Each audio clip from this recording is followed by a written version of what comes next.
Thank you. So let's get started. Today's session is all about club success plans. It's called a drop-in because we really want to help you, your clubs and areas succeed in planning for the year ahead. And we will be providing you with the opportunity to take a deeper dive into your plans with one of our advisors. Now, why is planning important? It helps us to identify your goals clearly. It makes us decide clearly and concretely what we need to do to achieve them. It helps us make sure that we understand our goal and what we need to do to reach it by involving everyone in the planning process. It also helps us plan around any uncertainties, for example, COVID. It helps us measure progress and success. Now, who here can tell me the district vision for this Toastmaster year? And I'm going to ask you to write this in the chat. And I'm going to see, let's open the chat and see who can tell me. Someone's written 100, 80, and 1. What does that mean? Who can tell me what that means?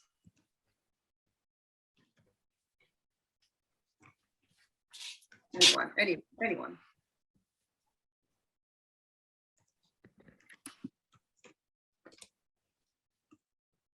Isn't it 180 and 20? 20 members per club.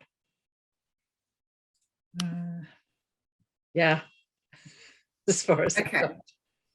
All right. So yeah, 80 clubs with 20 members and 100% pathways. Oh, it's coming through now. It's coming through now. So 1 educational award per member, which is correct. 80% retention, that is correct. And 100% clubs having 20 plus members. Yeah. So this vision isn't a figure plucked out of the air. Now, this vision ensures strong, healthy clubs, strong areas and division, which means a strong district. So we are all helping each other. The club success plan will provide you with the focus that you need to become successful. The document, which I will put in the chat, is intuitive for you to achieve your goals. It not only provides you with a thinking tool in terms of where do you see yourself at the end of this Toastmaster year, but it also asks the questions.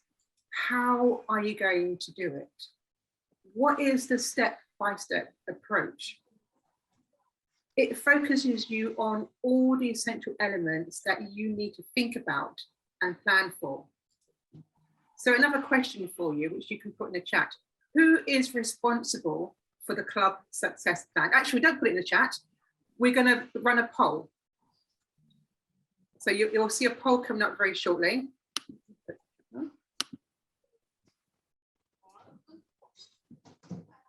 So you let me know who is responsible for the club success plan. Is it the president? Is it the VPE? Don't know. Or I thought this was just a paper exercise. All the votes are still coming in. Someone ticked, I thought it was a paper exercise. Okay, so it seems as though we do have an opinion.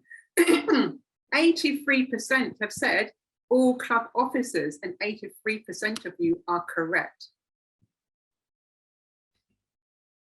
So it's not down to any one individual. Oh, was it you, Arno, who put, I don't know, I thought it was a paper exercise? There's always one troublemaker in the group, right? There's always a joker out there. So we are all responsible. This is a team effort. So it's not down to any one individual to do a club success plan, but all club officers have to share this responsibility. So my other question to you, I move something on my screen, it's not moving. My other question to you is, has anyone here started their club success plan? Actually, just give me a show of hands for now. We've all started at your club success plans. Can you put in the chat then, what is it that you would like to get out of today? What are your pain points with your club success plan? If you can put that in the chat, then I can share that with everyone, and our advisors can have a look at that as well.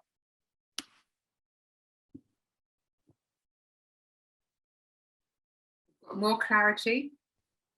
I liked Arnold's comment, by the way, prior. We learn best in moments of enjoyment. Yes, we do. More clarity. Any other? There's always room for improvement. That's correct. Simplify, is that? Guidance from those experienced in this area. Okay. Learn from others. Setting goals. Practical steps towards making our goals a reality. Anything else? Anything else? Okay, challenging area membership, how to get new members and retain members. And that's an important one. Ensure we're doing the right thing to help area and the plans. Yeah, anything else that you want to get out of today? Or any pain points with the club success plan? Understanding when we might hit an oversubscribed figure and need to adjust operations. So we've all got views on that. I think we'll probably address that one at the end, actually, because I do have a view on that. Anything else? I think that's quite a bit to go on for now. So how to get members to get involved in club success plans. Yeah, that's another important one. Okay, so I'm going to share, this is what we're going to do. I'm going to share something for you to think about, and then we're going to go into breakout rooms, and we're going to put you with one of the advisors. We have we have 4 advisors, and I will probably be a 5th advisor. How many do we have? 26, so probably 5 in each room. And you will go into, you will take a deep delve with the advisors on how to complete a club success plan. But before we do that, I'm going to share my screen because there are some bits that I want you to consider as you do this.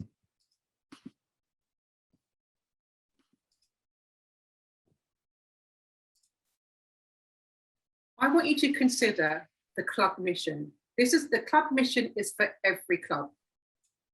We all do it in different ways because each club has its own personality and its own specialism, and that doesn't take that away. But we do provide a supportive learning experience for all members at the heart of every Toastmasters club. And then the district mission that we talked about earlier, as we've mentioned. Because you want to work out how does a club mission and district mission fit with your club success plan.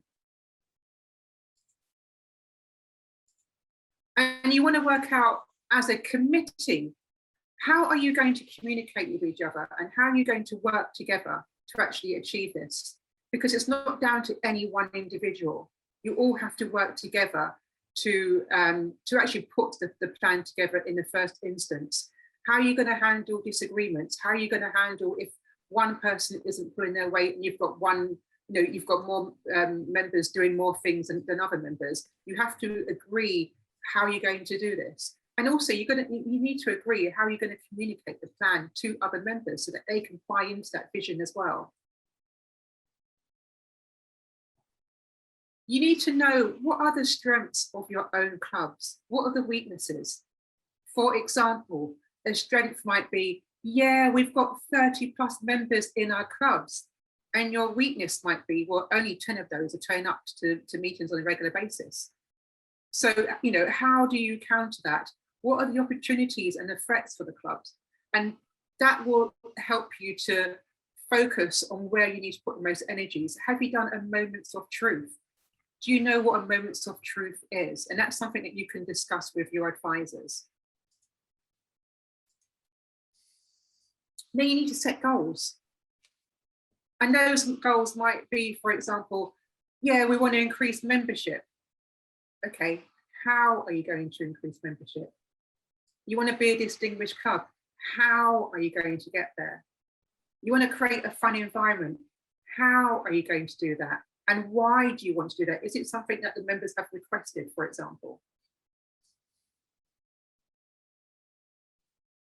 So these are some of the goals to achieve. They're it's exactly what the Distinguished Club program is in terms of education, in terms of training, in terms of membership and administration. And it's like looking at how you are going to achieve these things, because the most successful clubs actually map out how they're going to achieve level 1s, level 2s, for example. I mean, we're just finishing a season of club officer training. How many members from your club actually attended training? That's a very easy DCP point, and we know that it's not all about points. It's all about getting members and getting club officers engaged so that they can be the best possible club for their members. And it's about being recognised as well. What can your club do to be actually recognised as a distinguished club? 5 of 10 goals in that you're a distinguished club. 7 of 10 goals, you're a select distinguished club. 9 of 10 goals, you're president's distinguished club. What does that mean to you, and what does that mean to your clubs? Now, the club finance timeline is based on the club success plan. The timeline is exactly the same. So we have the start of year, club officer training, then we have the renewal periods. But club finances are a very key point to your club success plan as well. For example, some clubs are now thinking about going back in person. That's going to have an effect on your finances. Some clubs may not have the same amount of members as they had last year. That's going to affect your finances. So your finances have to be included as part of your club success plan. And that's why it has to be a team effort in terms of getting everything together. Now, one thing that we don't always plan for, and that's our next slide, incentives. Now, every year, the district provides an incentives plan. But how many of you see it as an opportunity to actually earn ribbons or earn money for your clubs, and you plan around that? You can include that within your planning. For example, 7 out of 7 club officers trained on this occasion, you get pins for your club officers. Those same 7 out of 7 trained in January, that's £60 towards your club, towards your club's finances. And so you can actually map out with the incentives what can we potentially earn for our clubs as well. And that's something that some clubs miss in terms of their planning. And as I said, it's teamwork. So I'm going to stop sharing now. And this is an opportunity now for us to go into our breakout rooms, and we're going to speak to our advisors. Before I do that, I'm just going to share in the chat the club success plan document so that everyone has it.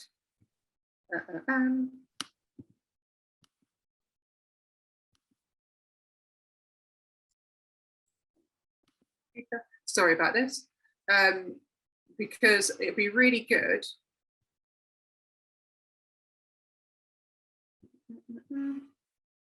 Stop, sorry about this.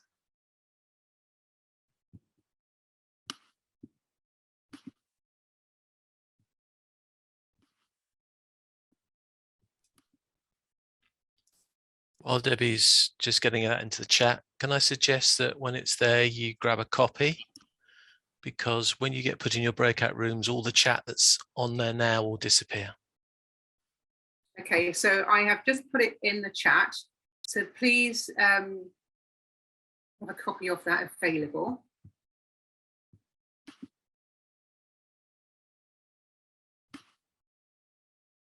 Give me a thumbs up when you have it. Okay, everyone's got it. So, John, can I ask you to put everyone into breakout rooms with one of our advisors, and I will act as an advisor as well. Okay, 3, 2, 1. See you later, guys.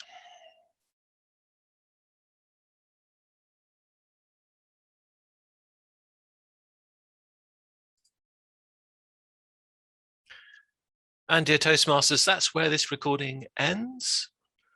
We do not publish the discussions that people have in breakout rooms or the conversations that they have afterwards for privacy and to allow them to be open and frank in their discussions. There is, of course, another little thing which you've missed, and I'm sorry for that, but for copyright reasons, we do not play the entrance tune, but the entrance tune for today was Proud by Heather Small, a great choice. Thank you for watching.